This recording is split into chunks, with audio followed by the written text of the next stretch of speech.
There's Just Something About Kansas City is brought to you by the generosity of our friends with the Haverty family, the Illig family, the Kearney Warnell Foundation, UMB Bank trustee, the Sherman family, the Cockrell family, Kansas City Orthopedic Institute, Don and Mary Doherty, and the Bergman family. Thank you. Hey everyone, welcome once again to another edition of There's Just Something About Kansas City. Don't forget, you can get it anywhere you get your podcasts, and of course, we are on YouTube. Now, I'm not going to have to introduce anyone who has been in Kansas City for any amount of time to the young man that's sitting across from me, the one and only Alvin Brooks. Alvin, welcome, and thank you so much for joining us. You're an icon, a legend. I mean, you're a hero to the underserved here in Kansas City, and you have been doing it for your entire life, and I just think that's incredible. Frank, thank you for the invitation. Good being with you. Good seeing you again. Yeah. I thought we was going to talk about baseball or football or basketball, but which I know nothing about except watching it. I'm a lover of those sports, but other than that, it's good to be here. Yeah, really good to be here. And I won't ask any questions about the stadium situation. All right, okay? Please don't do that. Please don't do that. Although I've got some preferences, but we won't go into that. I'm sure you do. I'm sure you do. We won't say East Village at all, but we'll just leave it at that. But you have an amazing story. Of course, you have a memoir, a book called "Binding Us Together." Yes, is one of them, and then of course, Kevin Wilmot, the Academy Award-winning documentarian with the heroic true life adventures of Alvin Brooks. Oh yes, sounds good, doesn't it? That sounds great. I asked, how'd you come up with that title? And he said, well, because he reviewed my book. It was released in January of 2021, and he reviewed it. And then in 2023, we were on a annual, not an annual, but a nationwide hookup. Mm-hmm. And at the end, he said, everybody on there had read the book. And he said, Mr. Brooks, I think I'd like to do a documentary on your book. I said, hey, let's go for it. I said, I know I'll have to raise some money. Yes. Yeah. So he put together a budget, and I raised the money, and here we are. Yeah, and he's he's out of Kansas. Yes. So he knew about you, but I don't think anybody, even I did. I've been here since 1981. And I'm one of those people that when I got here, I had no intention to stay. In fact, I was I didn't know if Kansas City was typical Missouri or Kansas. I wasn't sure what side of the river Kansas City. And somebody goes, "Well, it's on both sides of the river." That's right. It is. And but once you get here, it sort of gets in your soul, and your circumstances about how you got here is just incredible. I know your birth mom was only 14 years old. Yes. When she got pregnant with you, and you were in a rural area of North Little Rock, Arkansas. That's right. Being 14 and pregnant and being black was not, right. was not something that you really wanted to deal with at that point. Talk a little bit about, that situation for you. Well, my mom, Thomasine Gilder, that's her maiden name, got pregnant in Miami, Florida by my father, Wilbur Lamar Herring. He was 17. And at that time, she was living with her great aunt, but the home base was Memphis, Tennessee. My dad, Miami, Florida, my mother, Memphis, Tennessee. But when she was there with a great aunt in Miami, got pregnant, and of course was sent to live with her eldest sister, who lived in North Little Rock, Arkansas, Pulaski County, right across the street from the road, not street, but the road from the Brookses, Cluster and Estelle Brooks. Right. And her brother-in-law, who had been my uncle, didn't go for having a teenager pregnant in his home. Right. And began to complain about it. And so the Brookses lived right across the road, Cluster and Estelle Brooks, and my aunt asked them if my mother could stay there until I was born. And that happened. Well, my mother wanted to go back to Memphis to finish high school and left me with the Brookses, and the rest is kind of history. Yeah, right. They adopted me, and of course, I didn't know anything about my biological parents until I was 22 years old. In 1954, I was in the police academy. Yeah, right. You were already in the police academy at that point. Yeah, and the situation for you was your adopted father, on the Brooks side. He was I guess he was a moonshiner, and one of the best moonshiners in Pulaski County. In all of Arkansas. Well, at least Pulaski County. Yeah. He had a reputation. The Brooks moonshine was the best in Pulaski County. It was the best, and he got in an altercation about moonshine with a white man. Yes. And ended up killing the white man. That's right. Yeah. And so now he's going to go to court, and in that day and age, it probably wasn't going to go very well for him until. But he didn't go to court. Right. And it happened regardless of where it happened at that particular time. He was the victim was white. Yes. But what happened is that my dad had the judge as well as the sheriff on his payroll, money as well as moonshine. Didn't have to hide the still quite so. That's right. And apparently the white man was not a prominent, but it wouldn't have made much difference if that hadn't happened. But he wasn't a prominent person. He's a moonshiner, also an older moonshiner, and he's the one that told his customers, his clients, that he's going to put that inn out of business. And one Sunday morning, in 1933, I was born in 32. I don't think I was sorry. I don't think I was walking, so I wasn't a year old yet. Right.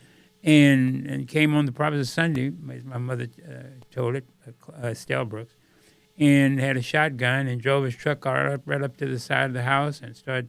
And my dad had his moonshine. My dad was an artistic, scientific, architectural kind of person. So he added behind all these thickets. Now, if your listeners or viewers don't know what thickets are, that's where a lot of vines grow together. Right. And so my dad, and that's where his still was and everything back there. And then he had a deal where if the wind was blowing one way, he had it on stovepipe where he could turn it and to go the other way so the smell wouldn't go towards the road. Right. Oh, my God. Get in trouble, yeah. Yeah. So anyway, the fellas called him by his name, what he's going to do, and called me the N-word and had a pump shotgun. Well, when he started shooting, those pellets hit those thickets almost like steel. And my dad had been told what the fellow said, and he started carrying his 44 rifle, 1853 44 lever action rifle. I have it. Well, I gave it to my granddaughter, who's one of my granddaughters, who's an antique person. And so my dad just shot one time. My mother was holding me standing on the back porch. And when he fell with his shotgun the victim fell with a shotgun across his chest, he heard that man done shot me through and through. And he died. A bunch of fellas hanging around back there, most of them scattered, but 3 or 4 of them checked him, he said, he's dead. And so he asked my mother, he said, so then we didn't have a phone. Right. So he went someplace and called the sheriff. The sheriff came. My dad had taken the gun and put it behind the door, the kitchen door. Sheriff came and checked the man, took the rifle the shotgun out of his hand, put it in the car, and told my dad to go get the gun, which he did. And there's another person with the sheriff, and we never known whether he was a deputy sheriff or just a friend riding with the sheriff. Right. Dad got in the back seat with the gun, the sheriff and the other person that took him to jail. And that was a Sunday. And so on that Monday, my mother went down to see him. And that's why if you read the book or saw the documentary where John the Conqueror. John the Conqueror. Yes, absolutely. And went down and visited, and they allowed my mother to visit my dad. And he said, her name was Estella, we call her Estelle. He said, I want you to go home. And they haven't gone to court yet. They just booked me. They haven't charged me yet. But I want you to go home. And my dad was a collector of herbs. Yes. And gave names to them. I don't know whether John the Conqueror was the name that he gave it, or it was something that was among those who were herb doctors and this kind of thing. And so she said, I want you to go get some. I got all it's their label on the back porch. She said, I want you to get some, wash it off. I want you to come and get some and spit on the judge. She said, you got to be crazy. Spit on this white judge. She said, we'll lose, both of us be in prison, and we'll lose our baby too. Yeah. So, you got to do this. It'll be all right. So she walks back home. I'm with, because the babysitter. She's with you, yeah. And I wasn't quite walking. I wasn't walking there. Took me back home. We went back home, and then she got a piece and came back. Well, then the sheriff saw her when she came back, and he said, well, girl, you're a girl, black. Of course, she was in the sense. Now this is Miss Brooks. Estelle Brooks. She was a grown woman, right. 33, 35 years old. But he referred to a girl. What are you doing? He said, I'm going to try to see the judge. You can't see the judge. You can't see the judge. She said, but I want to. You can't see the judge. You need to go on back home. You can't see the judge. Brooks hasn't been charged yet. You can't see the judge. So about that time, they were breaking for lunch. The court was. The judge was. And so the judge, sheriff walked inside the courtroom, so she walked right on in behind him and the judge, because the judge and the sheriff were going to lunch together. And he said, "Girl, I told you." He said, "Who is this?" She said, "This is Brooks's wife." Well, my mother, my adopted mother, is fair, could pass for white than anybody's. Brown hair, long brown hair, and fair complexion. If you saw the photos in the book as well as in the film. Mm-hmm. And he said, Brooks's wife. He said, "Girl, ain't you white?" She said, "No, sir. No, sir. Your Honor, I'm colored. I'm colored. I'm colored." And he, "What you want?" She said, "I just want to talk to him." And he, "Well, come on." The sheriff said, "No, we need to go to lunch." He said, "Let's come on." So on the way down there, my mother put this John the Conqueror in her mouth, holding me, and the judge didn't go up on the bench. He is at the table, and my mother said it about her right knee is his left knee. And all of a sudden, she sneezed, faked a sneeze. And saliva went all over the judge, me, and her, and everything. And the judge started wiping it off, had on a white shirt, and wiping it off, and it just smeared, And he didn't say anything about it. He said, "Well, I haven't charged Brooks yet, but this is Arkansas. And he killed a white man. If an Indian kill a white man down here, you know what they do." I said, "Yes, but what I said, listen, I'm going. So my mother walked back home. She had to use and we had outhouses. Didn't have no indoor facility. So she set me on the steps, and she goes to the outhouse to use the bathroom. And we went in the house. My dad was at home in the house. She, "Oh my God, you escaped! These white folks gonna kill us. You escaped." She said, "No, just we got until Saturday to leave.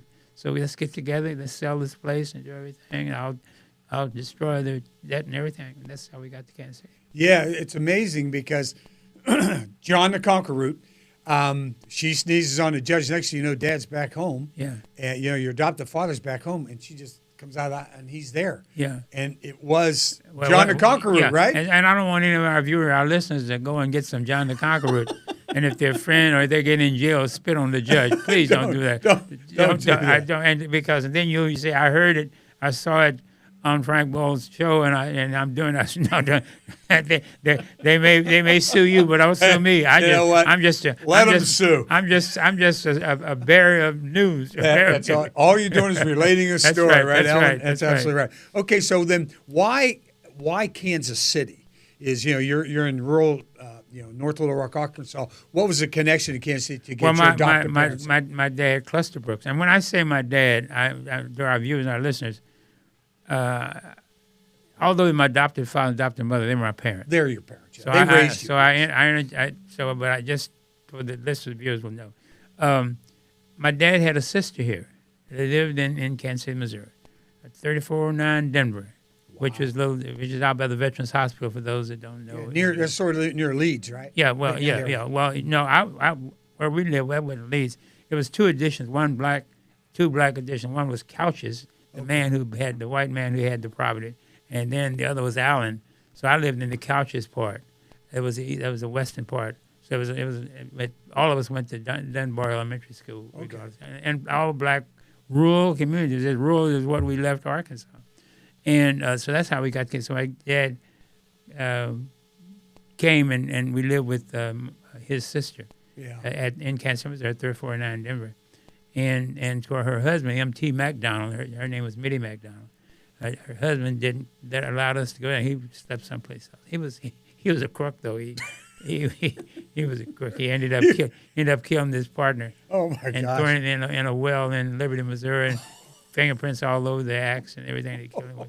And because each one of them had taken insurance policies out on each other. Sure they were, yeah. So somebody was collecting something for something. That's right, yeah. So setting fire to a business. Yeah. But we essentially, we didn't, that was I don't know where we were living at that time, but I was still very young. Yeah. But I do remember when, as an adult, I consider, let me say, my uncle, he was tried, found guilty, and was sent to prison. And in 1948, I was in 46-47 school year. I was in middle school. And so we were going to visit the prison. And so my dad said, "Well, while you're down there, see if you can see M.T. McDonald, M.T." So when I got down there, I said, I was 12, 13 years old. And I asked one of our guide there, I said, I have my uncle here, M.T. McDonald. He said, yeah. He said, Reverend M.T. McDonald, yeah. He said, but he's on the other side. He said, but I'll make sure after we leave that I tell him that you were here. Christmas Day, a few years after that, during the Christmas service, my uncle walked away and he never was found. FBI was coming all around, came to our house in Kansas City. I was a teenager then. I must have been about 17, 18 years old then, because I think it was my senior year in high school. And they came to our house and went to my aunt's house, who was moved to Kansas. We had our own home this time, and went all around. And I don't think they ever picked him up. They never picked him. They never found M.T. him. McDonald became a shadow, a little disappearance, a little ghost. Yes, he ghosted. Just that's right. Yeah, and he didn't do the one thing a lot of them do. They come back home, and right away the police come find you. He was on the 10, and the reason I knew it. There was a black magazine came out called Sepia, which is a black magazine, like Ebony, and it's not as strong as Ebony. But I happened to I was a teenager, and I used to buy it. I think it was about 10, 15 cents the most, and because it had a lot to do about black culture and that. And I happened to go in and it said 10 most wanted. And I said to my parents, Uncle M.T. is wanted. Uncle M.T.'s in the top 10. Yeah, absolutely. You also, we'll go back to the other incredible story of your life, and then what you ended up deciding to do was when you were 10. Of course, you had some boys were throwing rocks at a dog. Well, what it was, our house burned down at 3421 Quincy, which was just now almost where the Veterans Hospital is. Mm-hmm. And, down to the ground. We lost everything. So we lived in a barn for about 2 weeks, a little long. Actually, a barn. Some of the men in the community no electricity, water. No water, no nothing. Wow. And somebody gave us a bed and mattress and that kind of thing, a stove, but with no heat except the stove that you could cook on, and it was a pot-bellied stove. Yeah. And I remember my dad, the men that helped put that plywood and arched it because there were squirrels and bats in the attic, and when the rain it would arch off. And I remember laying in the bed with my parents, and water just running down inside the bed. But we found a house, and then eventually my dad rented it, and then finally we found a house to rent to buy, 3421, 3240 Quincy. Yes. That's where it was. And it wasn't paved in our part of Quincy, so it was all mud. So we had to park on Brighton, which is the street just west, and walk over to our house if it was snowing and wet. But we moved there, and so when we moved there, it was a poor white community. Poor white. Black folks used to say we are poor, but those folks are po. And so, all white. And after we fought and called each other names, we became close friends. Yeah. And we ran together. And so I remember, what I said in my documentary, in my book, they said, there's a drugstore up there, and what we can do, we all hustle. At that time, they give you 2 cents for a pop bottle. And take it to any store, and they give you 2 cents. Right. So we were around scavenging for bottles, and we got enough, and we go to this. It was not the drugstore, but it was the Velvet Freeze ice cream, 31st in Indiana. And so I had my nickel for the ice cream cone. And so they went in. I was there, and this teenager who you couldn't go in, right? He told me, he said, "You can't come in." I said, "Why?" He said, "Because you're in." Mm-hmm. And I said, "What? You're in?" Well, that's the first experience I had of racism, of discrimination, N-word, yeah. based on the color of my skin. So I had to give them my nickel to get my cone. We all came out. Yeah. And then another incident happened where some kids were throwing rocks at our neighbor's dog, and she had her baby in the playpen. All this area is white. And so she admonished them, and they cursed and everything, so she called the police. Well, we were scavenging again, trying to find some money to buy some ice cream or go to the drugstore to get a Coke. And the police picked us up at 31st and Jackson and put all of us, about 4 of us, in the back seat of this police car. One of the officers who was ever said, looked like he was about 14 months pregnant, and he had been drinking, and he wasn't the driver. It was a young officer who was driving. We got in, and he kept telling them. He drove us back to the place, and they said, "Oh no, I know that's Tony, and that's Alvin, and that's Billy." And they said, "No," and said, "In fact, Alvin, I have a brother who's paraplegic, and he goes to the drugstore for my mom to get my brother's medication, and I just lived on the next street, Quincy. This is on Brighton." So she said, "No, that's not them." So we started walking. "Come on back, get in the car." I said, "But get in the car." I said, "Get in the car." Well, the kids hung out at my house because my mother was the mother. Yeah, she all those kids. Peanut butter and jelly and spam and lunch meat and cheese and you know. So he got it back in the car, and he drove around. He was saying to them, he said, "You may be little white Peckerwoods, but he's a nigger. You can't play with him." He said, "No, he's our brother. No, you can't. He's a nigger. You can't. Why can't we play with Alvin?" So he was arguing between the 3 or 4 of my white friends and this one police officer, and the other officer just driving around. So finally, he stopped at the bottom of Old Brighton Hill, which the old Linwood Boulevard went that way, and then the new one there's now. For those listeners, just north of where the Veterans Hospital is now, Linwood East and West, so get out of the car. They stopped the car. Get out of the car. Told you to get out. Everybody, get out of the car. Get out of the car. And this is the foot of Brighton Hill, and so we began to walk off. Come here, you. And he said, "Little nigger, you see that hill? If you can get it up to the top of that hill before I shoot you, you little black nigger ass, you're a free nigger. Run, nigger, run. Run, nigger, run." And I'm screaming and hollering. And Billy, I was about 9. Billy was 6 or 7. Billy jumped up on his arm, and the gun went off. And we just ran up the hill. And we got up there. So every time something happened where we thought we was in trouble, we'd find a piece of glass and prick our finger. We were brothers. I don't know. Yeah. All of my friends, I don't know whether they got some black blood in them if they're still around. Anyway. But I think they do. But anyway, and so Billy, we were just talking about we're not going to tell anybody about this. Right. And Billy did his. But Billy disappeared. In a little while, my mother began to call. We were at the top, right in front of the house of our neighbors, who would call the police. Were there, and you could see my house, and Billy had gone over there to tell my mother. And she was calling, "Alvin, Alvin, Alvin." So we went there. "What's this about the police officer shooting at you?" "No police officer." And I don't know whether you saw the documentary, the animation where he came around and said, "Yes, he did." And so we broke down and told what happened. Well, about half hour, 45 minutes later, she'd called the police. And a sergeant came up. And she talked to him on the passenger side just through the window. And he had each one of us get in the back seat and tell what happened. No pencil, no pad, no nothing.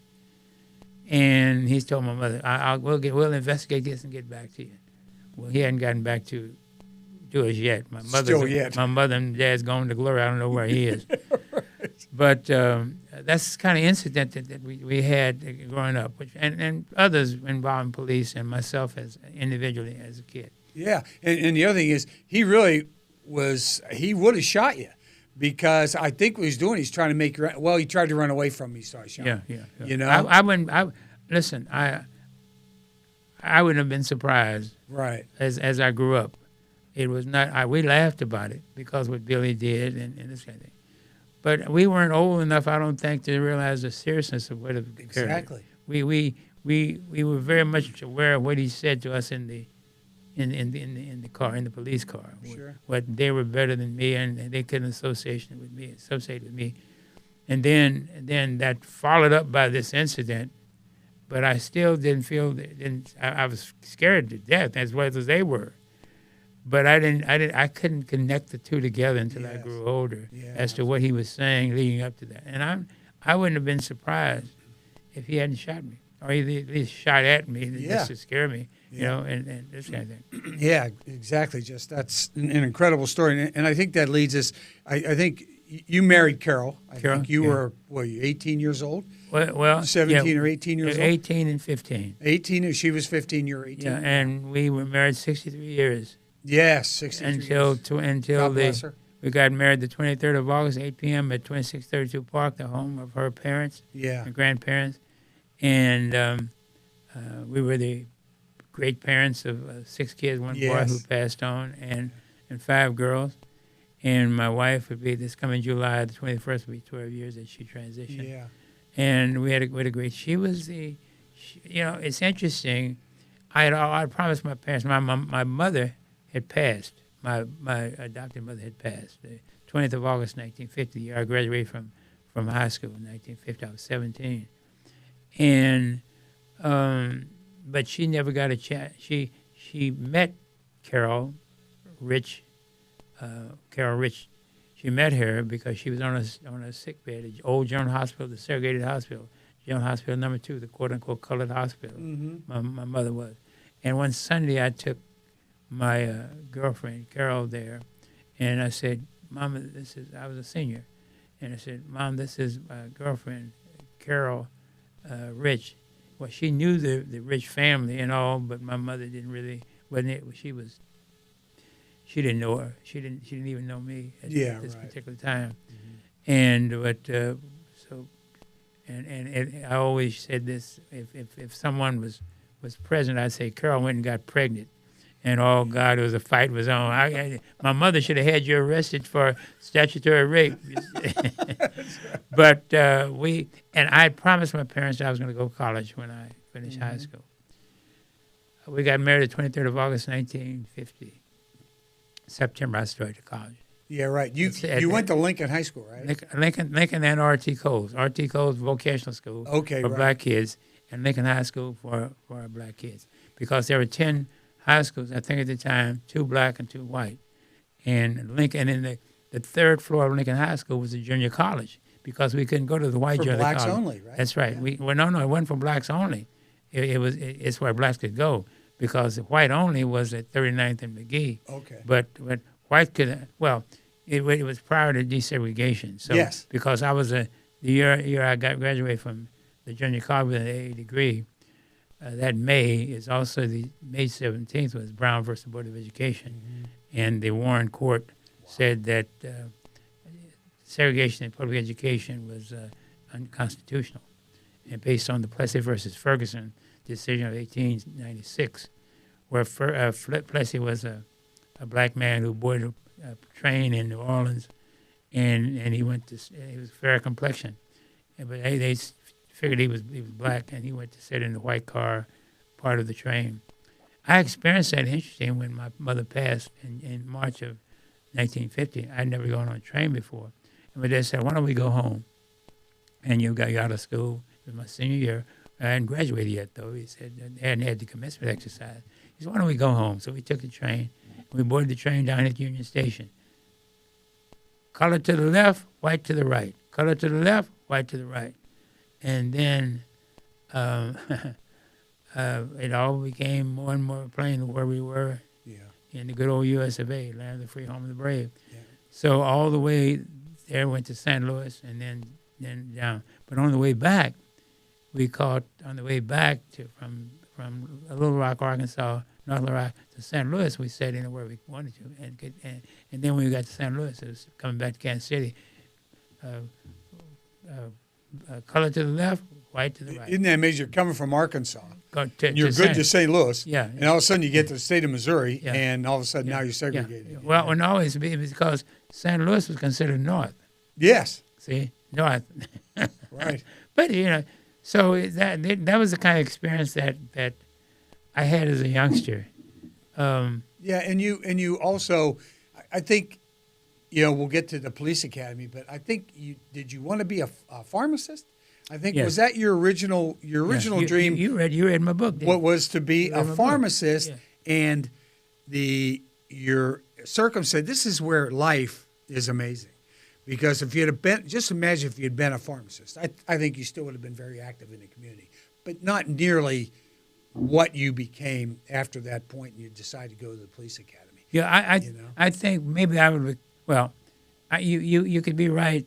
You're probably right in one respect, but I don't think that I would have if I had. Well, it was my senior year, and my dad, Clark and Reed, Mr. Clark and Mr. Reed were 2 black pharmacists. They had a pharmacy place there. Come to operation there on 18th Street between Vasile and Vine, south side of the street. And he took me down there, and he said, because I was good in science, and he took me down and he said, "My boy wants to be a pharmacist." So the four of us sat down, Mr. Clark, Mr. Reed, myself, and my dad. And they said, well, boy, it was a Crown drugstore right across the street on the northwest corner of 18th and Vine. He said, you know, that drugstore has a pharmacy. He said, but this is 1950. Mm-hmm. And he said, son, it'll be a long time before we'll be able to be a pharmacist over there. I don't want to discourage you, one of them said. We don't want to discourage you. But here you are now, 17? I said, yes, sir. He said, okay, you're going to go to college this fall, so you pharmacy school 4 years. And he said, 4 years, this nation, this city won't be able to accept us as equal. And so although I decided to go I tried to get into Rockhurst. But Rockhurst wanted me to take my second semester. I had 68 hours from junior college. Mm-hmm. And they wanted me to do about 12 hours. I said, no. Hell no. No, I'm not going to do that. Now I'm married, had a kid, and so I went over to KCU, which was a private school then. But by the time I graduated, it was University of Missouri, Kansas City, became a part of the Missouri system. Right. Both the degrees were there. But so I went on, and I think I began to see things based on my past. Mm-hmm. And my parents always told me this, Cless and Stell Brooks. They were not religious people in terms of going to church. I only saw, I think my mother went to church one time when a good friend of hers passed, went to the funeral. But they read the Bible. They were religious in the sense that they knew that there was something out there in the universe greater than themselves. And so they talked about Jesus and about God. But my mother and the parents always said to me, baby, you're no better, no worse than anybody else, but carry yourself on the positive side. Mm-hmm. And I remember when I was younger with my white friends, I made B's and C's in the elementary school. And they were F's. And many of them failed, and my mother used to be feeding us. And she'd say, Billy, Bobby, Tony. Well, Tony was an Italian youngster. And Tony did better. He went to Catholic school. He did better than our other white friends. Mm-hmm. She said, you got to do like Alvin and Tony. But after they were gone, she would say, baby, she said, you got to be better in school than Tony and Billy because of the color of your skin. Mm-hmm. Incident happened where one time, and my mother had that old lime green rocking chair that she sat and read the Bible and read the paper. And something occurred where she was working for a lady. And as I said, my mother was very fair complexion. Mm-hmm. And I used to go with her to this person's house on a Saturday. And my mother would get off at noon, go 8 o'clock to noon. But she'd get there about 7:30. She and the woman, I won't call any name because maybe there's some relatives out there. And I got caught in there at one time, but didn't call the name. But same person. And this lady had three grand, one baby and a set of twins, Jerry and Geraldine. And her son was in the service, and her daughter-in-law worked at Pratt Whitney plant and made motors out there. Yeah, made engines. Engines out there at 87th and Prospect. And so Jerry and Geraldine and I would be drinking milk and eating rolls, and my mom and the woman would be drinking coffee. And they were just chatting there until time. And so one morning, what Jerry used to go around his mother and take a spoon and take coffee out of his mom's cup and my mom's cup and drink it. And one morning she said, Jerry, you keep drinking that coffee, you're going to turn the color of Alvin. And my mother teared up. Oh, yeah. Turned red. Mm-hmm. She said, baby, let's go to work. And so the woman said, it's not 8 o'clock, Stell. She said, that's okay, I'm going to work. So when we got to 36th and Prospect to catch the streetcar to go back home, my mother was crying. And I said, Mother, what's wrong? She didn't say anything. And she said, baby, you'll understand one day. So we got on the streetcar, transferred to 31st and Prospect, went back out, walked up to where we lived. Took off her coat and everything, and she said, come here, baby.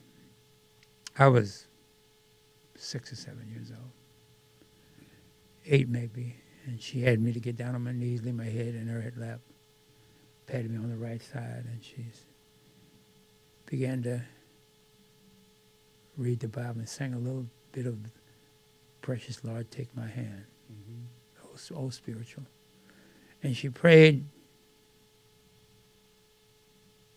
this prayer.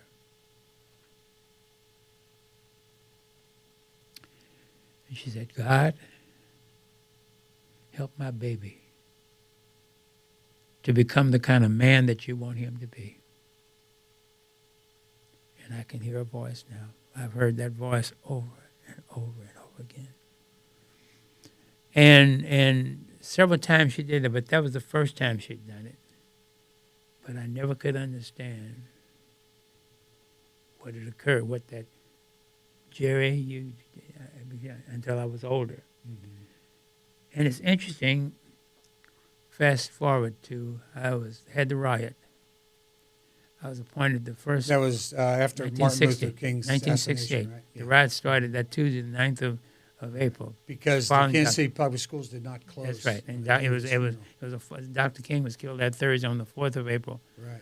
And assassinated in this. But so I was appointed 27th of May, set up the Human Relations Department, the first black director in the city's history. And after the riot, I was asked to speak all over Johnson County and everywhere in white communities about whether or not there's going to be another riot and whether or not this had damaged the relationship between black and white. And I spoke at this particular Presbyterian church over in Johnson County and about the conditions. And there was a Q&A and everything. They had a microphone in the middle of the floor. And I told about the incident when I was 6, 7, 8 years old, where the lady had said this to her son. And I never called the name, thank God, because just as it was a dinner. It was a Sunday afternoon dinner, and I was a speaker, and my wife was there with me. And I'd come down off the stage and everything, and we were putting our coats on, and this couple came up, 2 ladies. One was elder, one was younger. And there was a microphone there, and she tapped on the phone. She said, called the pastor by name. Could you hold on just a minute? Grandmother wants to say something. So everybody sat back down. And this lady took the phone. And she said, Alvin, I'm so-and-so, so-and-so. First name, last name. And I want to apologize to you and your mother for what I did and said to you. Oh, man. People began to cry, and she just went home. Stella meant so much to me. I never saw her as being a Negro, and I never this. Yeah. But I'm glad I never mentioned her name. Yeah. And on the way home, my wife said, "Aren't you glad that you messed it?" God, yes. But when I graduated from high school, she gave me I had a blue suit, the first suit I ever owned. My mother's passed. I graduated in April. That's the year that the school district didn't approve a school live as a citizen, and we had a short school year. And those of us who wanted to go to the college thought that since we were short, we wouldn't be accepted. Right, because you didn't have all your you credits. go to full hours. But that's some of the past. Yeah. And then, so you're married to Carol now, and then you come home one day and say, you know what I'm going to do? I'm going to become a police officer. And I mean, how, after everything you'd been through as a young kid, the 10-year-old situation where the cop threatened to shoot and kill you and the whole thing, why the police of all things? I'm asked that. This is 1,000,001st time. I don't know. I'm glad I was original. Well, yeah. I said to Carol, I was 20. I was 20. 20. I just turned 21, and I said, I think I want to get on the police department. And I don't think she ever asked me why. Maybe she did. I don't remember. We never remember. But she says, if that's what you want to do, okay, I'll support you. And so then she said, "You said anything to your dad?" I said, "No." She said, "You better talk to your dad." So my dad was an alcoholic, and I caught him sober. Well, the same thing when I told him I was getting ready to I wanted to get married, because I think in 1950, although I turned 18, I think you still had to get your parents' signature. I'm not sure. I know my wife did. I think I had to get his signature. I'm not sure. But I caught him sober at that time. And then this time I said, "Dad, I've been thinking about joining the police department." Say, "What? You got to be crazy. Boy, you know how those folks treat us." And I kind of dropped it. I'd already taken the test. I was supposed to start in January, but I wanted to finish my second year at getting my associate degree from junior college. And so I didn't start until June. So eventually, before I got in there, I said, "Dad, I want you to know I'm going to let go," and I already passed the test. And so I don't know. And when I got in the police department, I saw racism at its best or at its worst. How white officers treated black people. At that time, we were restricted to riding just the two districts that were majority black communities. Two patrol divisions, 123 and 124. Truce to Paseo, 12th to 23rd. Paseo to Brooklyn, 12th to 23rd. And I was the youngest black officer among a dozen or so white black officers. I was the youngest. So I was sort of like a son to all of them, grandson to some. Mm-hmm.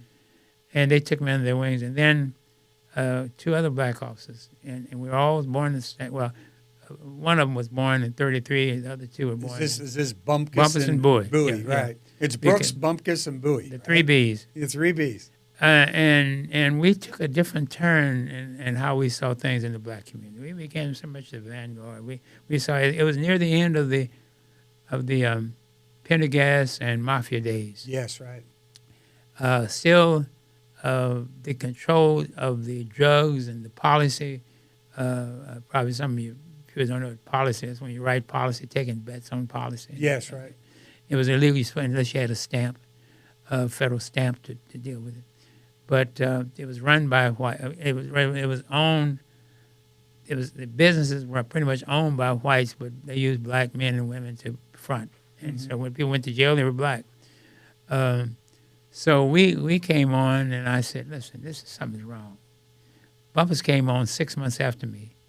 I came on in June 1, graduated in September. He came in October and graduated, I think, in whatever, 4 months like that. But it's interesting, when Bumpus was riding with me, he didn't have, he used I loaned him pants and shirt and holster and all, and because I had spare. And you had to buy your own? No, right? no. Did you have to buy your own? No, police furnished him. All right. But so they considered us as being a two-man car, although he had never graduated from school. Two-man. At that time, they had what they call, Bernard C. Brannon was the police chief, and he brought in the one-man car procedure, where they spread out more, rather than had two cars. So we rode together. But then we got out, and then Boy came on. We got together, and at that time, the young black officers would all get together. We got paid once a month. Right. And we said, "Listen, we're going to do something about this." I said, "I don't think we're going to get in any trouble. I think if we do it right." And we didn't tell the older black officer what we were going to do. So there were certain places where they sold liquor on Sunday. Certain places where they did the gambling. Certain places where they went to where they called the drawing of the wheel for the policy. Fencing, all that. We knew where they were. And most of them were run by black people. Mm-hmm. But they bind the same with white, either out of the city hall or the mafia folks, the Pentagon. And we did some things. We never violated any law. We never mistreated anybody. We did some most unethical things and unusual things. And a little gray area. Yeah. Sure. But one of the things that stands out most, the biggest gambling house was on 8. It was a black-owned business called Monarch Bowl, about 1828 behind. But upstairs was a gambling place run by black, but behind the scenes was someone white. So every year, October, they had the, I don't know, was it Born and Bailey Circus? One of the circuses came and did a benefit for the police foundation. And everybody was required to sell so many tickets. Well, each one of us had a book of 5 books of 10 tickets each, $1 a piece. So Bowie had this great idea. He said, why don't we go up to the gambling house and sell these tickets and make them buy these tickets? I'm game. Bumpus, I'm game. So Bowie and I worked the same shift. Bumpus came in early, about 2:30 in the afternoon. He came on at 4 o'clock. We go up and knock on the door. And had this sliding deal. The fellow said, what you want? He said, police, what you want? They were all black, and he knew us. He said, what you want? So Bowie said, open the damn door. He said, I can't do that. He said, open the door, open the door. So he said, okay, if you don't open the door, he said, I'll go out and get that shotgun and blow this damn lock off. And he said, hold on. So he go and get the houseman, who was also black. Well, he came to the door. What you young niggas, cops doing out there, trying to make a name for you? What y'all doing out there? Boy said, open the door. He said, man, I can't open this door. I can't. He said, okay, I'll go ahead and get the shot. So Bumper said, no, don't do that. I got this .357 Magnum. I'll just shoot and hit 2 or 3 people in there and go down 18th and hit somebody else.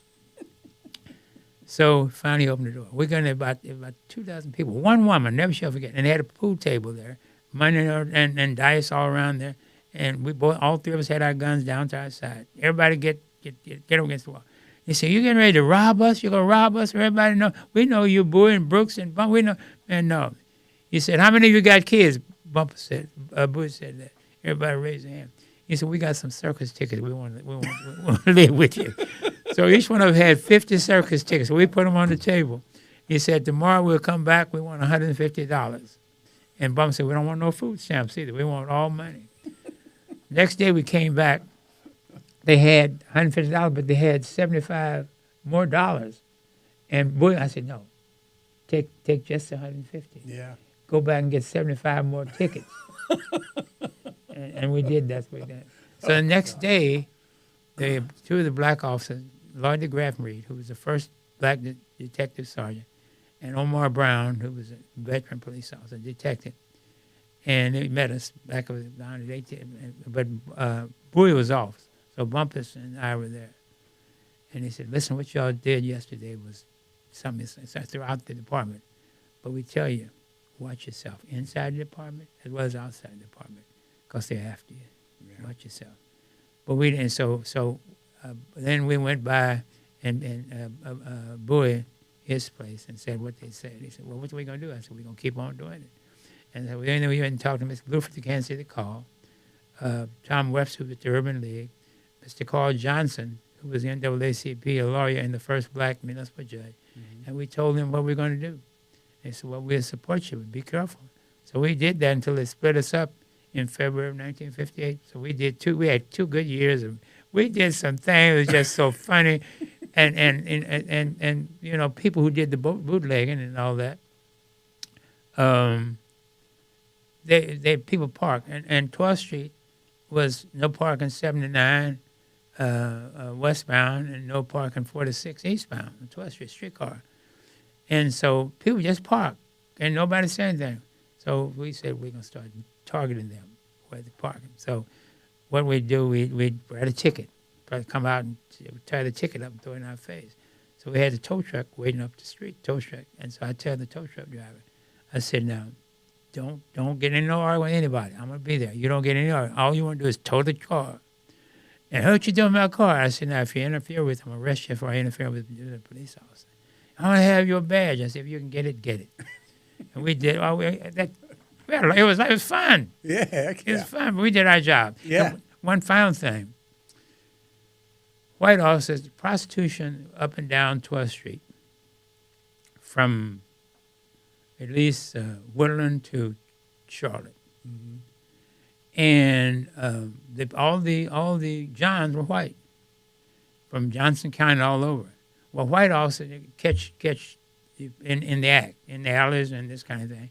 They would arrest the prostitute who was black, go to court and get a conviction. So they didn't need it. They didn't need a witness because they witnessed the incident. So they say, I caught Susie Jones doing this. And so what we decided to do is we didn't arrest the Johns, who were white, but we get on there. We only had one one radio frequency. And we'd get on, we'd catch in the act. We had the woman, the prostitute there, and the man. Let me see your ID. Hold your hand. So some of them had been there more than one time because they knew with their white officers, all they needed to do, and sometimes they got paid off, Right. this kind of thing. And so, what do you want to give a driver's license? And we said, 123 to the dispatcher, come in 123. Pedestrian check, car check.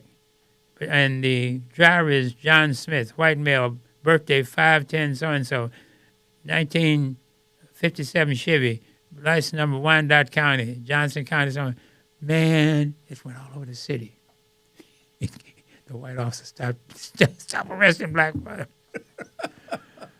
Oh, God. We had ourselves a ball. But we crime, probably some people say, well, what about crime? We arrested folks. Yeah. Most of them black. Once in a while white, but some things like that. Most of them black. So we didn't let it, Yeah. We were equal opportunity officers. Absolutely. Equal opportunity arresting officers. Absolutely. Yeah. And I know Carol, when you decided to do this, she said, you go take care of the community. I'll take care of the That's family, right. That's which right. was great. So she Yeah. backed you. But you went through this for 10 years as a police officer. Yes. You passed the sergeant's exam at least Three times. times. Right. 3 times. And you never got promoted. That's right. The last time was under Clarence Kelly, and Brandon had gotten indicted. I was up at school at University of Wisconsin at can't think of the city right now, but Madison. Madison. And my wife called me on the phone and said, your police chief. I was on the police department. I was up there for some training, and she said your police chief Brandon got indicted. So he and several others got indicted. Mm-hmm. For the police department signed a contract or an agreement with the feds for uniform crime reporting, right. And so you had to report crime. What Brandon's folks were doing, if there was a robbery, and you didn't have a suspect in custody, they would take the report from you or myself, stick it in a drawer, and then when they got a suspect, they'd pull it out. And they had clearance rate 100%. Mm-hmm. Well, somebody blew the whistle on that. And looked in there with drawers full of old reports and this kind of thing. And he got indicted for it because it was I think it was a state indictment. I don't think it was Fed at the time, but although it was a Fed report. But nobody got, all of them got to jail. And then Kelly came in. When Kelly came in, I'd already taken the test twice in 1961. And I asked for the review of my record. And he said, I'm going to make 25. This was the next year. It must have been 62. He'd been in about a year. And I went, and he said, I'm going to make 25 sergeant as the list is over and down to 0. Give it a test. If you're in the top 25, I'll make you sergeant. I was number 11. They went down and picked up number 26, a detective who was working with me. And he called me. I was working on my master's degree. And he called me at home. I just got home. And he said, "Oh, you stand up or sitting down?" I said, "What the hell difference does it make?" He said, "The list is out." I said, "Oh, okay." He said, "But you didn't make it, though." I said, "You got to be kidding." I said, "Man, I know I made it. I know I made it. I know I made it. I know I made it." And he said, "No." He said, "I'm number 26." And he made me. And I said, "What?" So I wasn't supposed to work that evening. I was going to work in the evening. I just got out of school class, and I went and checked the list.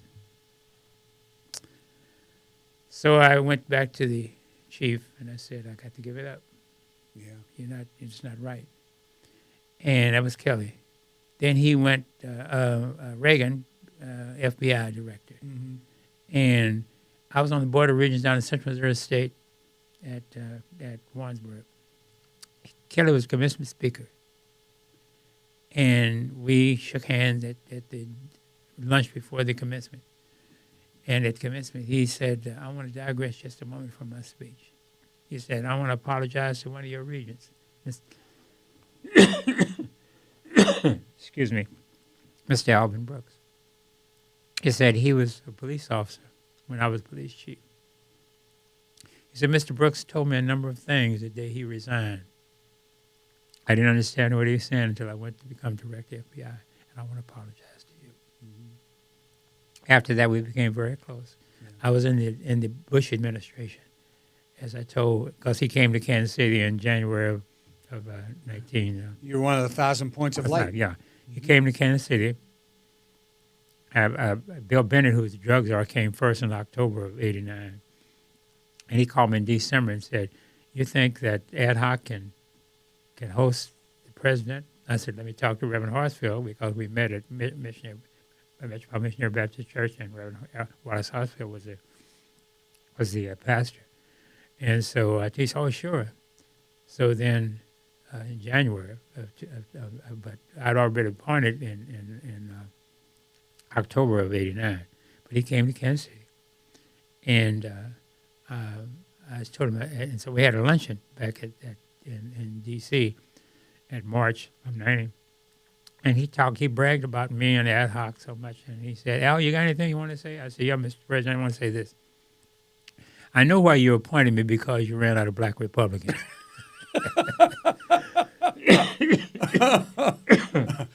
That was probably true back then. Yeah. Yeah. But it wasn't true. There were 31 of us. Yeah. And it was both Republicans and Democrats, men and women. And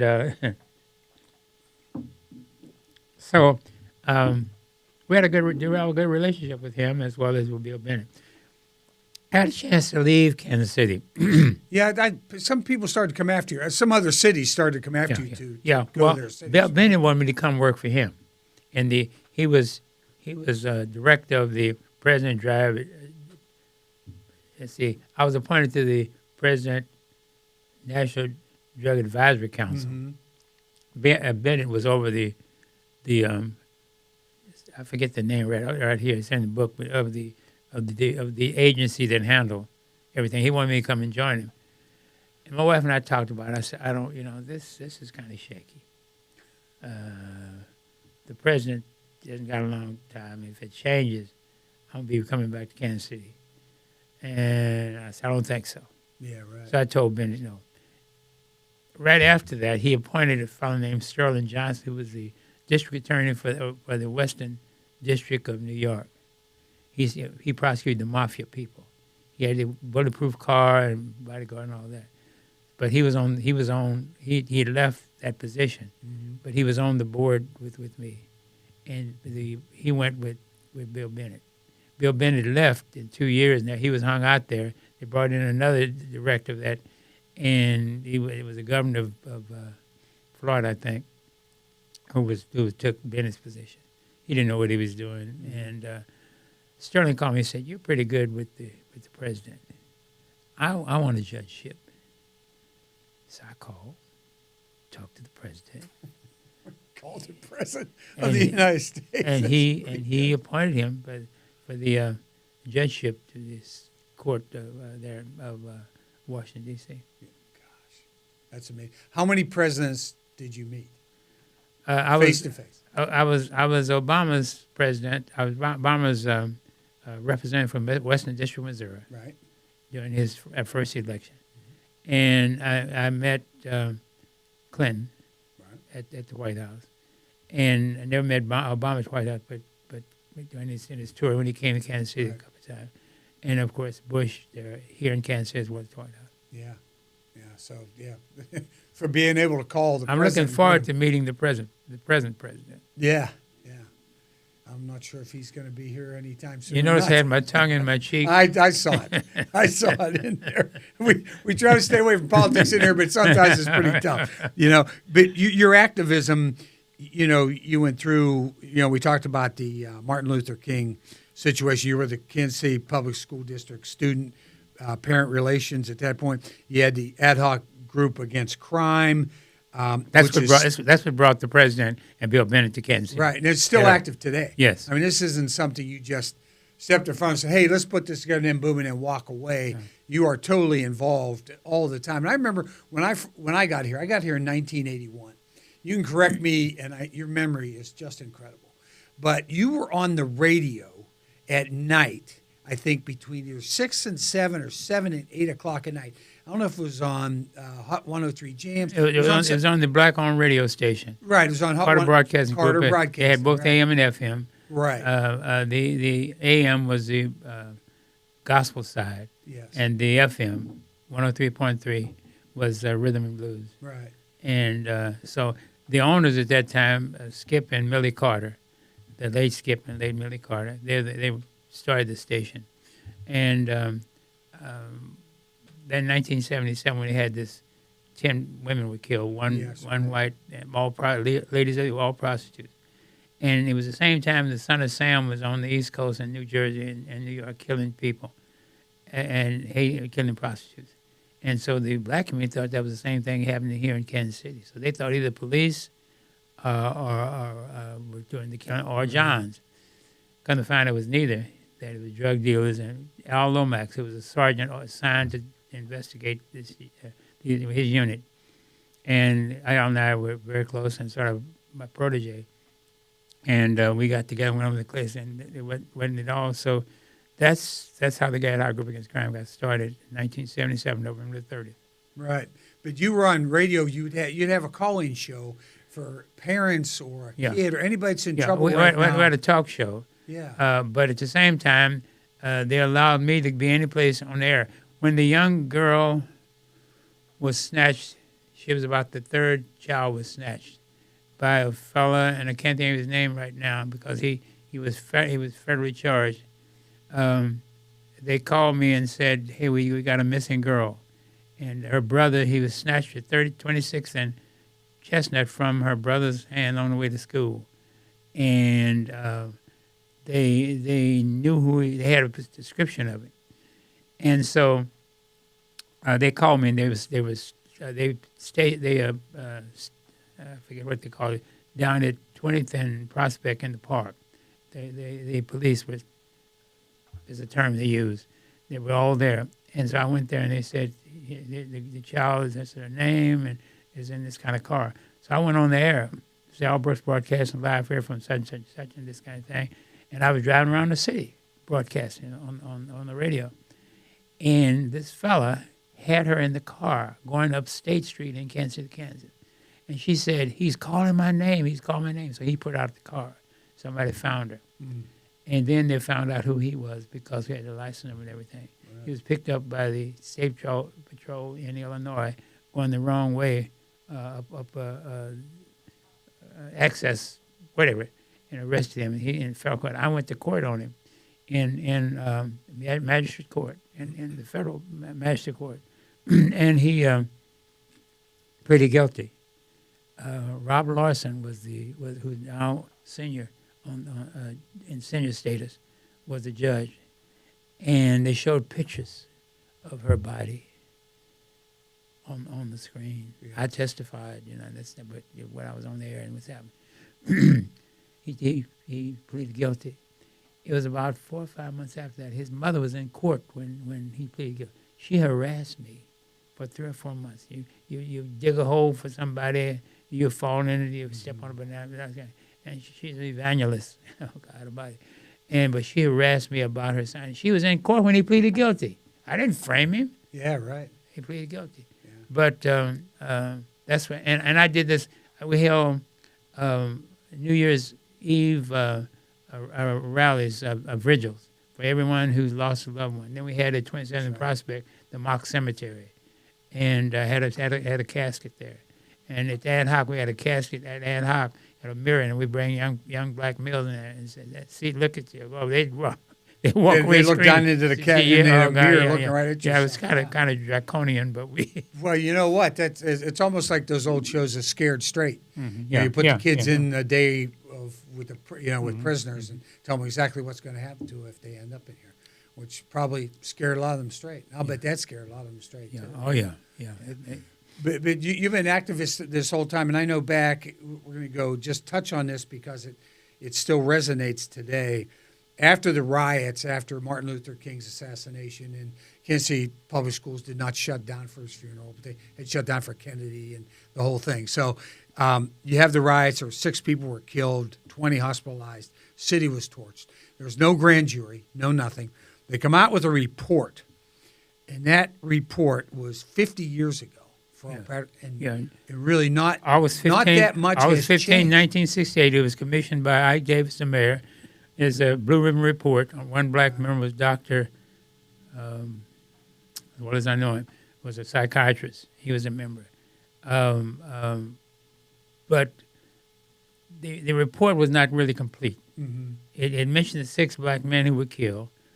4 of them were killed at 30th and Prospect. Mm-hmm. I knew those 4. I knew 4 of the 6. And actually 5 of the 6. The first one was killed Tuesday night at 19 Divine, stealing liquor from the liquor store. Right. But and then the report indicated that the reason no indictment anything because they couldn't identify who shot the 6 people, whether it was National Guard or the police or the State Patrol. But that's where you find out if you have a grand jury. Yeah. That's why you find out who did what. And you put people in and call them in, and but it never happened. Never happened. Yeah. Never happened. Where I know you're still active. Your phone is still. You answer your phone 24/7. And you're still extremely involved in all of this. And I try not to be. I try not to be, Frank. But in fact, a young man was killed last week. His cousin called me. He was killed at 55th and Euclid, I think it was. And I said, my condolences and see that, but you have to call ad hoc. But I get the calls. Got a letter from a lady who's up at Chillicothe at the Women's Institution, and she wants to know what can I help her when she gets out.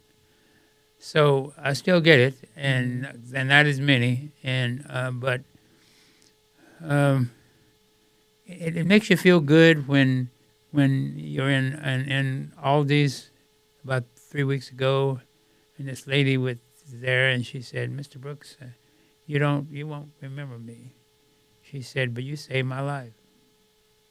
She said, "I was with a group of girls who were turning tricks, and I was just getting in, never done anything, and you put my name over the radio and did this and sent Melissa Robinson, who's now city councilwoman, Kansas City, Missouri, to pick me up." She said, "Saved my life." And I was at a fish place a couple of weeks ago, about 6 weeks ago, and a fellow walked up to me, and he said, "You don't remember me?" And he said, but I was 15 years old and drunk, and you was a detective. You pulled me over, took my keys, and took me home, gave me and my mom a lashing. But I shouldn't have been driving at 15, and she knew I was driving. And another one said to me that I just got out of prison this past weekend. My mama called you, and I turned myself into you. I did 27 years on murder. That makes you feel good. Yeah. Especially they come out and say thank you. Yeah. And they're trying to getting their life straightened away. Yeah. Who, I know you have every intention of reaching your 100th birthday. Oh, yeah. I've heard you say that many times. Yeah, and so Mark, May 3rd, I've already got 19, let's see, 10 years, with 10 years, 7 more years I'll be 100. So anyway, 7 years from May 3rd, whatever it is, it becomes a national holiday.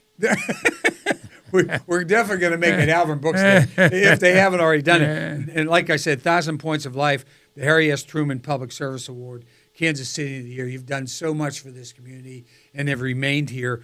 Are there young, how's the ad hoc committee going? Are there young people infusing this, or you're still having a battle trying to get people to not replace Alvin Brooks, because I don't think you're replaceable, but someone to come along, or some people come along and take over your the young man that crusade. succeeded me is Damon Daniel, who's a bright young man. 10 years I've been going, 10 or 12, and they're building a building at 31st and Benton, a Center for Healing and Justice, and Damon has taken ad hoc a different direction, and I think it's different than what ad hoc was. Mm-hmm. So you won't hear at 12 o'clock at night on KPRS somebody saying this and that. because I made all the homicides. I was at the homicide scene. I'm at the corner of 39th and Warwick. We just had a homicide, and it was a green car with Missouri license. It went west on 39th Street and this kind of thing. You were still being a detective. I'm sorry? You were still being a detective when you rode around and did all those Yeah, things. no, I was. No, I knew you were retired, but I mean, you were still doing the work. Yeah, you were still doing the work. Yes. And so I think the community misses some of that, but I think at the same time, maybe it was due for a change and take it to a different level, in a different direction. Yeah. And finally, and I really appreciate your time, and I know you are so gracious with your time all the time, no matter who asks, is your thoughts about Kansas City as a whole. I know you've been here basically your entire life, and this is your basically your hometown. Yes. And your thoughts about this city, where we are, and why you stayed, and everything else that you can think about as far as this town's concerned. Well, my late wife and I kind of made a decision that was kind of, this is where they were going to get carried out, Kansas City, and Kansas City has been good to me, and I hope I've, in return, done something to improve the lives and the status of underserved people, disadvantaged people, poor people, regardless of race or religion or ethnicity or gender and all that, and at the same time working in the broader community, because I work both on the Kansas side as well as on the Missouri side, and I've been blessed. Frank Ball, I have been blessed. I mean, truly blessed. I'm a believer in the fact that there is a Creator who created heaven and earth and everything therein, the creatures that crawl, the fish that see, the fowl there, and then, according to the Torah as well as the Bible, decided to make humankind, and how in the likeness and image of the Creator. And so I believe, and I try to pass it on to my kids and my grandkids, but I think we've got about 74 descendants of Carol and Alvin Brooks. Wow. We're good Catholics most of the time. Yeah. And most of the time. But I've tried to pass that on. Yeah. And I've tried to live that. My late wife and I tried to live that. And seeing everybody as our brother and our sister, regardless of where they are, who they are. And try to raise our kids that way and tell them, again, like I was told, you're no better, no worse than anybody else, but you take the high road. Yeah. You be the best that you can be, and believe that there is someone out there in the universe that has control of every living creature, every living thing, the grass and everything else. Although Mother and Father Nature's already been set up, and God doesn't push a button and say it was going to snow in Johnson County or whatever. It's already been set. But I just think that that's the spirit that I'll leave here with. That's the spirit my wife left here with, and my son. So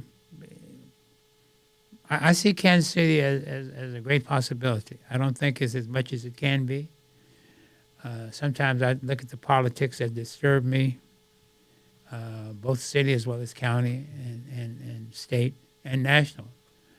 I think we're better than some of the things that we do and say. But the thing that bothers me sometimes is nobody calls check. And that really bothers me. And that's what I tried to do. If something's wrong, I try to let it be known. And I'm willing to accept the criticism. But I feel good. I was able to meet 3 presidents, be at the White House or at the old administration building there, they call it, where the vice president is. But so I've been very, very, very blessed, and I hope that I've passed that blessing by the way I carry myself, the things I say, and the things I do, to let people that something is different about him. Not my race, not my faith, not my gender, not where I live or anything like that, but just how I greet people and meet people and work with people and across the whole spectrum. And that's what life is all about, I believe. Right. And you're the real meaning of a human being. Yes, yeah, really. And really thank and pray for Pope Francis. Yeah. Because he brought a new dimension to Catholicism as well as Christianity. as well as to the world. And I hope and pray that his successor will be someone that will continue the kind of progressiveness that he said would. I think life is what it is, but it's what you make it. And who is our brother and our sister's keeper? Is it I, O Lord? Is it me, O Lord? And we all have to answer. We have to do all self-analysis of who we are. And we ought to put a checklist together. How do I feel about these kinds of things? Now, if you don't know they're wrong, then you'll accept them. But I think the human consciousness will say, it's wrong to look at Jews this way, or to Muslims this way, or to Christians this way, or to blacks, or Native Americans, or Hispanic speaking, or whoever the kid may be. This world of 6 billion or so people, we only make about 5% of that. But we have in this nation some of everybody's children. Absolutely true. But we don't act like it. And we are not. The lady that stands in the harbor said, "Give me your tires, your poor, your huddle master, you earn to be free," and promised them the golden door, beckoning them to come to these temperate shores. I think folks have forgotten about that. And there are a couple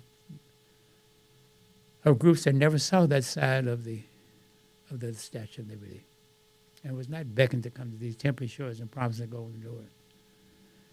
The indigenous people who lost their land. They were here. And who lost their land. Great civilizations. And my ancestors. I'm a descendant of enslaved people who were brought to toil the land. So you get free land and free labor, you can get pretty rich. And then you denigrate those who made you that way. And something's wrong with that. And is there a human consciousness based on their faith? Sometimes, Frank, I wonder, all those 500 plus people on that govern this nation, the Senate and the House, Supreme Court, I suspect that 80% of those consider themselves as being Christians. What happens when you go to your congregation on a Sunday or a Good Friday? What do you think about what you go in and cast a vote to treat people less than human? And please don't say we're a Christian nation. That's an offense to God. That's Al Brooks. That's Al Brooks. There's a poem that Langston Hughes wrote in 1964. Langston says, "There's a dream in the land with his back against the wall. But mother's name and strain this dream is sometimes called. There are those that claim this dream for theirs alone, a sin for which we know they must atone. Unless this dream be shared in common like sunlight and like air, this dream would die for lack of substance anywhere. This dream knows frontier tongue, it knows no class, no race. But this dream cannot be held in any one locked place. But today, this dream is bowed with its back against the wall. But to save the dream for one, it must be saved for all." Langston Hughes, African-American poet, 1964. That applies to today. That's what, 36, that's over 50 years ago, 60 years ago, when he wrote. But has so much meaning. And late Dr. Benjamin Mays of that great black male institution called Morehouse, although it's not black, all black male now. Dr. Mays wrote a 9-line poem that I'd like to leave with you and your audience. It's called God's a Minute. Dr. Mays says, "I've only just a minute, only 60 seconds in it. It was forced upon me. I didn't seek it, didn't choose it, but it's up to me to use it. I will suffer if I use it, if I misuse it. Give account if I abuse it. Just a tiny little minute, but eternity is in it." And Frank, that's all life is. That minute becomes our Alpha and our Omega, our beginning and our end. The question becomes, to each one of us, where the blood is running warm in our bodies. What will we do with the minute that we have? Each 60 seconds we get a new lease on life. Will you take advantage of it and be thy brother and our sister's keeper? Only each one of us can answer that question. Alvin Brooks has lived every minute with that. Oh, yes, every minute. As far as I'm concerned, you're the patron saint of Kansas City, my friend. Thank you. I've admired you since I moved here, and I just value the fact that you're here. I could call you a friend. Thank you. Same here. God bless you. God bless you. God bless you. And my regard to the lovely wife, Sarah. I will. Yeah. Tell her we missed her. Tell her that I won't say that she didn't come because I was coming on. I know the difference of that. No, that was not the reason. She's singing at somebody she knows she's using her minute. Yes, sir. Today, absolutely. Use it wisely. You have to do it. God bless you. God bless your family, and thank you so much. I thank God. I go down the street just thanking Him all the time. Yeah. That's to be the spiritual center of one's life. Yeah. If you're true to your faith, I don't care what it is. Whether you're Christian, Muslim, Baha'i, Jewish, whatever it might be. It ought to be the center. You ought to try to live it, because I'm not a expert on the Torah or the Quran or the Bible, but I've read enough in each one of them to know that they all kind of end the same way about humanity. We're all on one planet. That's right. Yeah, that's right. Absolutely. Patron saint of Kansas City, as far as I'm concerned, Mr. Alvin Brooks. Another reason why there's just something about Kansas City. Thank you so much. Thank you. There's Just Something About Kansas City is a registered 501c3 nonprofit organization with the mission of documenting the stories that have built our city to inspire and educate generations to come. Our work is being made possible by the generous support of local partners like you. You can help us share these stories by becoming a sponsor today. Visit somethingaboutKC.org to learn more.